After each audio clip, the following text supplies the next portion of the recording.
My name is Marcin Walewski. I'm head of democratization department with office. The working session number 4, rule of law. We will discuss the issues related to independence of judiciary, right to a fair trial, democratic lawmaking. Please salute at Musicolda, the floor is yours.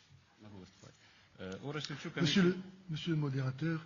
Mr. Moderator, ambassadors, distinguished colleagues, I would like to... Permettez-moi d'évoquer un problème qui n'est pas très politiquement correct, celui posé dans l'Union européenne par la présence de l'islam, lequel s'identifie à la pratique de la charia, présentée comme étant la loi divine elle-même. Tout le contraire donc d'une loi construite par la raison humaine que l'on espère guidée par la lumière de la loi divine. C'est pourquoi la CEDH, en 2003, dans l'affaire Refa Partisi, a déclaré la conception islamique de la société incompatible avec les principes de base de la démocratie et les valeurs de la Convention européenne des droits de l'homme. La CEDH a également refusé la solution du système multijuridique, la coexistence de plusieurs législations, qui attribue des compétences juridiques aux tribunaux de la charia. En effet, celle-ci sépare les personnes entre pures et impures et supprime le rôle de l'État comme garant des droits et libertés de tous les citoyens.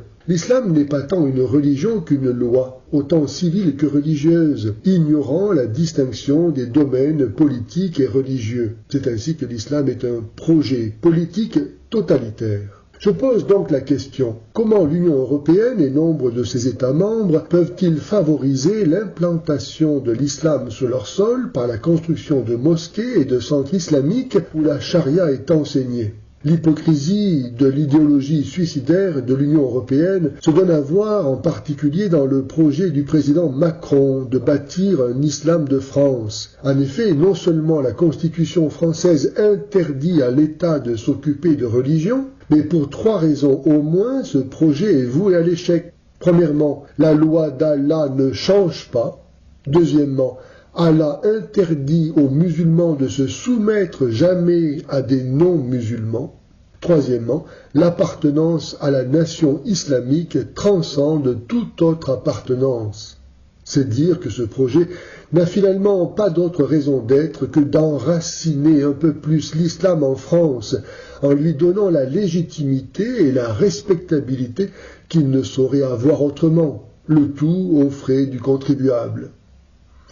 Monsieur le modérateur, serait-il possible que le BIDDH rappelle aux États européens la nécessité de réformer leur législation en fonction du jugement de la CEDH déclarant l'incompatibilité de la charia et des droits de l'homme?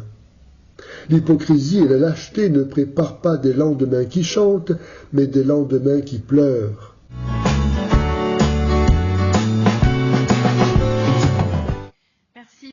Thank you, Chairman. I would like to exercise France's right to reply following the statement made today by the association Salut et Miséricorde. France defends the freedom of religion and of belief for all individuals, whatever their religious faith.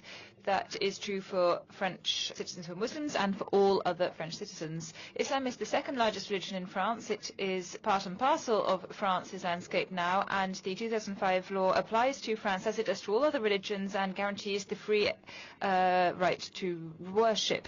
We would like to recall and remind Salut et Miséricorde that this session was dedicated to the rule of law, the right to a fair trial and things, and this is something that lies right at the heart of our debate. Thank you.